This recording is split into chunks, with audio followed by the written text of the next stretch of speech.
Baie welkom aan al ons kykers op die voorhand van die Paasnaweek. In vanaand se program kyk ons waar in Suid-Afrika mense die beste munisipale dienste kry. En ons kyk ook so 'n bietjie later na internasionale gebeure. Maar ons begin met 'n verslag oor die gewilde blyplekdiens Airbnb. Daar is ongelukkigheid in sekere sektore en versoeke dat hierdie diens strenger gereguleer moet word. Maar sal dit regverdig wees teenoor entrepreneurs? Moet gaan ondersoek instel. Baie Suid-Afrikaners het oor die jare hulle huise aan vreemdelinge oopgestel teen 'n fooi. Airbnb bied mense die geleentheid om goedkoper te bly, maar dit het die formele sektor, soos hotelle, 'n lelike knou toegedien. Airbnb is 'n aanlynplatform waar mense verblyf, het sy 'n huis of net 'n spaarkamer, beskikbaar kan stel vir meestal korttermynhuur. Huurders kan dan ook die gehalte van die akkommodasie op die app beoordeel. Rolspelers in die verblyfsektor is ontevrede omdat Airbnb, wat dikwels goedkoper verblyfopsies aan reisigers bied, bygedra het tot verliese in die formele sektor. Hulle is ook ongelukkig omdat die verblyf wat op Airbnb gelys is, nie gereguleer word nie en dus kan enigiemand 'n plek te huur aanbied. In Port Elizabeth byvoorbeeld het die Airbnb-mark in 2017 alleen met 65% gegroei, terwyl die formele sektor slegs 0,08% groei in dieselfde tydperk getoon het. Die regering beplan om die toerismesektor en veral entrepreneurs wat van Airbnb gebruik maak, strenger te reguleer. Die skuif word erg gekritiseer. Die regering het die konsepwet gepubliseer en die publiek kan nou hierop kommentaar lewer. Die departement van toerisme se Blessing Manale sê daar moet beter beheer toegepas word. In South Africa, we've got a situation whereby currently it is unregulated. We do not have records of what is happening out there in the market except what we have found out of our own research. So no one is voluntarily giving us that information. And there's been debates in South Africa about what will it do to the formal accommodation sector or the hospitality sector. The draft bill proposes that the Minister of Tourism must have the powers to determine the thresholds. Currently, that power, it's no one's problem, and then we've seen that experience with the likes of Uber, where the Department of Transport or the Road Traffic Management Corporation was saying it's none of our business. The emerging threshold for certain bigger economies would be like 120 nights a year. So it means that once you have reached that threshold, you don't shut down your Airbnb.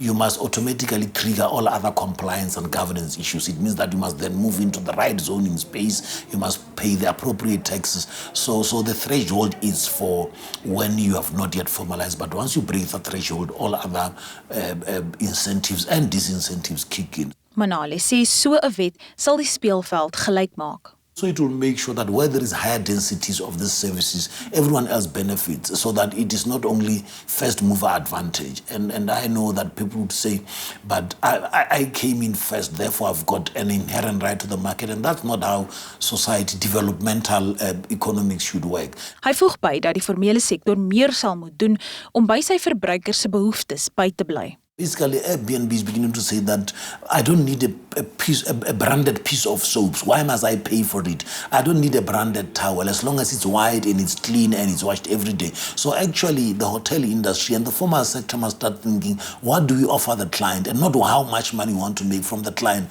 Die verteenwoordigende liggaam van die gasvryheidsbedryf, ook bekend as VERSLAG, sê dit is makliker gesê as gedaan.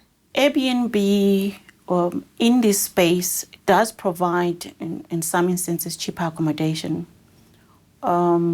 If you're looking at the price comparisons on pure basis like that, it does skew things a little bit because traditional establishments, whether it's a hotel, it's guest houses, or any other traditional establishments, they have rules that they have to apply by. And it costs money to set up to be a professional supplier of services. With Airbnb not regulating who comes in and how, and the laws backing it up, is that you could be staying in a block of flats and then you decide my flat is going to be an Airbnb now. What does it mean to your neighbors? What does it mean to your body corporate? That's probably one of the issues are going to be coming up very soon. Sy sê die formele sektor verwelkom pogings om die bedryf te reguleer. We're very glad that the ministry is now having laws that are catching up to technology as it advances, and we can have laws completely leveled for everybody playing in the game. That's all we're looking for, and I hope this does. Die Nasionale Akkommodasie Assosiasie van Suid-Afrika glo nie dat strenger wetgewing rondom Airbnb mense wat die gasvryheidsbedryf wil betree, sal afskrik nie. Ons sien 'n groei in ons assosiasie, laat meer mense aansluit omdat hulle wil die regte leiding hê en omdat hulle wil deel wees van 'n stem. So ek sien glad nie dat dit 'n bedreiging gaan wees nie, want 'n man wat sy geld belê in 'n gastehuis of in 'n waar hy 'n spaarkamer wil oopmaak, besef dit is 'n waarde wat hy toevoeg tot sy eiendom en daai geld moet vir hom werk.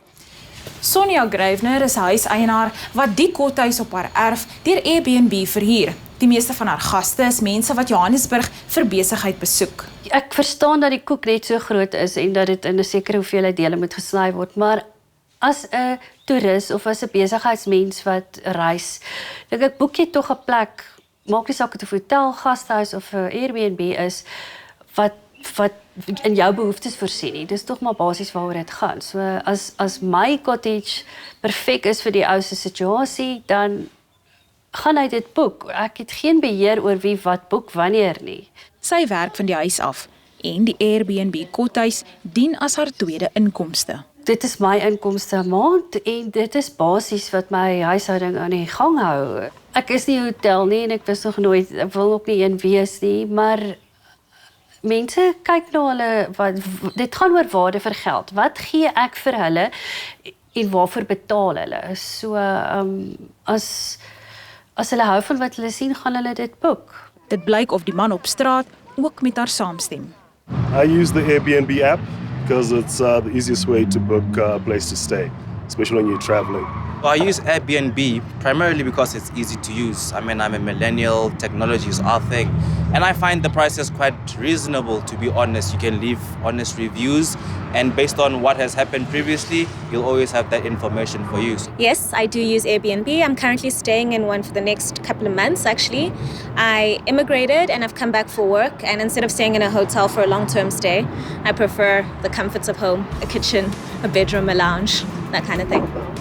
Na die advertensies kyk ons na watter munisipaliteite die beste en watter die swakste bestuur word.